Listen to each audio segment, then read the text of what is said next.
صلی اللہ علیہ وآلہ وسلم کل ایمان کہیں، برز الایمان کلہ الی الکفر کلہ، وہ کسی ایسے کی منقبت بیان کرے گا کہ جو نفاق میں اتنے آگے تھے کہ ان کی شان میں آیتیں آئی ہیں. آیات نفاق میں بیان کروں گا. ابھی میں چاہتا ہوں کہ صرف انہی باتوں کا جواب دوں کہ جو آپ نے ارشاد فرمائی ہیں، ورنہ مجھے میرے بعض علماء کرام نے یہ فرمائش کی ہے کہ میں بھی ان پر کچھ سوالات کر دوں. میں نہیں چاہتا کہ آپ کو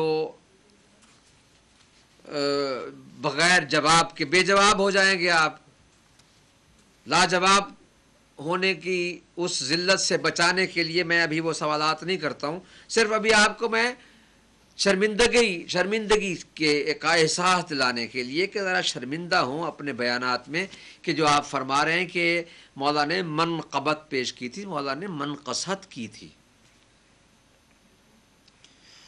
اور پھر آپ نے یہ جو فرمایا ہے کہ جس دور میں مولا، یہ الفاظ میں اس لیے دہرا رہا ہوں تاکہ ہمارے ائمہ اہل بیت علیہم السلام نے جو ہمیں تعلیم دی ہے کہ کسی دشمن یا مد مقابل سے بحث کس طرح کی جائے، ہمیں اسی کی بنیاد پر آپ کے الفاظ کو دہرا کر آپ کے الفاظ کا جواب دینا چاہتا ہوں کہ آپ نے کیا ارشاد فرمایا ہے. آپ کے الفاظ یہ ہیں، جس دور میں مولا علی نے یہ خطبہ دیا تھا، یعنی جنگ صفین کے بعد، کوئی بھی مولا کو خدا کہنے والا نہیں تھا، لہذا محب مفرد سے مراد علی کو خدا کہنے والے نہیں ہو سکتے. لہذا محب مفرد وہ ہیں جو خلفائے ثلاثہ کو چھوڑ دینے والے اور انہیں برا بھلا کہنے والے ہیں. کس نے انہیں برا بھلا کہا ہے؟ آپ یہ بتائیں کہ خلفائے ثلاثہ کو کون برا بھلا کہتا ہے؟ قرآنی آیات پڑھیں، احادیث نبوی پڑھیں اور آپ کو معلوم ہو جائے گا کہ یہ اللہ اور رسول نے انہیں جو کچھ فرمایا ہے، ہم تو اسی کے مطابق جو کچھ کہتے ہیں، ورنہ برا بھلا کہنا تو اچھی بات نہیں ہے. برا بھلا ہم کیوں کہیں؟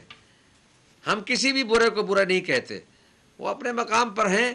اللہ نے انہیں قرآن مجید میں جس طرح سے ذکر فرمایا ہے اور احادیث پیغمبر میں اور آپ کی اپنی کتابوں میں ہے، ہم تو وہی بیان کرتے ہیں. ہمیں اس سے آگے جانے کی ضرورت ہی کیا ہے؟ جب ہمارا مقصود انہی سے حاصل ہو جائے، اللہ کی کتاب سے بڑھ کر تو کوئی مستند چیز ہے ہی نہیں. جب اسی سے ہی یہ بات ثابت ہو جائے، ان کے نفاق، ان پر لعنت، ان کا ظلم، ان کا غصب، ان کے دوسرے اعمال، تو پھر یہ ہمیں دوسری چیزوں کی سہارے لینے کی ضرورت ہی نہیں ہے. ہم اپنی زبان کیوں گندی کریں کسی کو برا کہہ کر؟ ہم تو اچھوں کو اچھا کہنے والے ہیں، بروں کو ان کی برائی کافی ہے. آپ دیکھیے کہ یہاں پر اگر آپ فرماتے ہیں کہ مولا نے جو جملہ استعمال کیا ہے وہ اس زمانے میں تو صرف جنگ صفین کے بعد جو فرمایا ہے کہ میرے بارے میں دو فرقے یا دو صنف بقول آپ کے وہ ہلاک ہو جائیں گی، تو صفین کے بعد ذرا آپ یہ بھی بتا دیں. آپ نے بتایا ہے، وہ میں دوسرے آپ کے خطابات میں سن چکا ہوں کہ آپ نے اعتراف کیا ہے کہ الحمدللہ اعتراف کیا ہے کہ یہ جو بھی، یہ بھی میں آپ کی عبارت اگر یہ بھی میرے سامنے ہو تو میں آپ کو یہ بتا سکتا ہوں کہ ہاں، یہ آپ نے فرمایا ہے کہ جو بھی مولا علی کو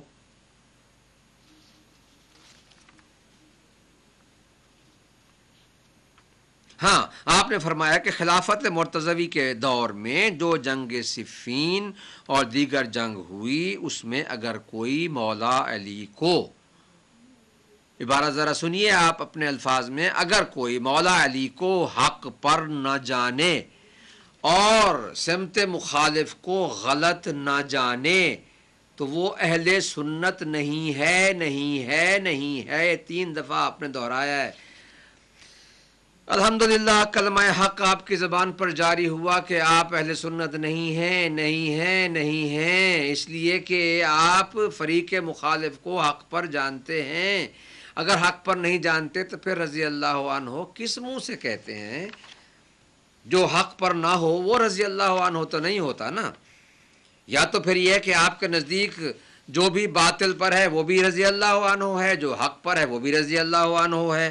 تو اگر ایسا ہے تو پھر آپ کا عقیدہ آپ کو مبارک ہو محترم. اچھا، اب اس کے بعد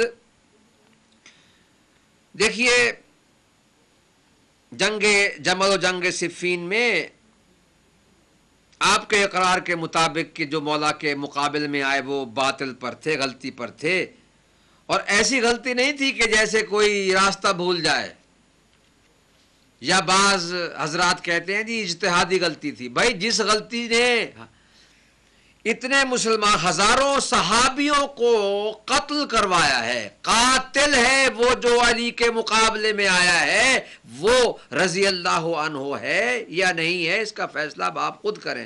میں الفاظ کیوں استعمال کروں، اپنی زبان گندی کیوں کروں اس کے بارے میں کچھ کہہ کر. آپ خود ہی کہیں کہ جو قاتل ہے اصحاب کا، علی کے مقابلے میں آیا ہے، بقول آپ کے کہ وہ اہل سنت نہیں ہو سکتا کہ جو سمت مخالف کو حق پر سمجھے. اللہ اکبر.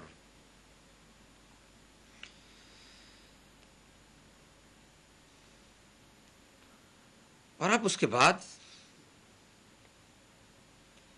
ارشاد فرماتے ہیں کہ مبغض مفرد سے مراد یہ ہے کہ نہروان والے تھے جو مولا علی کو کافر کہہ رہے تھے اور ان سے برسر پیکار تھے، اور محب مفرد سے مراد مولا کے لشکر والے تھے جو خود کو شیعہ علی کہتے تھے. اور آگے چل کر آپ نے فرمایا ان جنگوں میں جو علی کے لشکر والے تھے خود کو محب علی اور شیعہ علی کہتے تھے وہی اہل سنت تھے. یہ آپ کا بیان. پھر فوراً فرمایا کہ اس وقت شیعہ سنی میں فرق نہ تھا، مولا علی کے ساتھ سب صحابہ اور تابعین تھے. تناقض دیکھیے، پہلے فرماتے ہیں کہ ان جنگوں میں جو علی کے لشکر والے تھے وہ خود کو محب علی اور شیعہ علی کہتے تھے وہی اہل سنت تھے.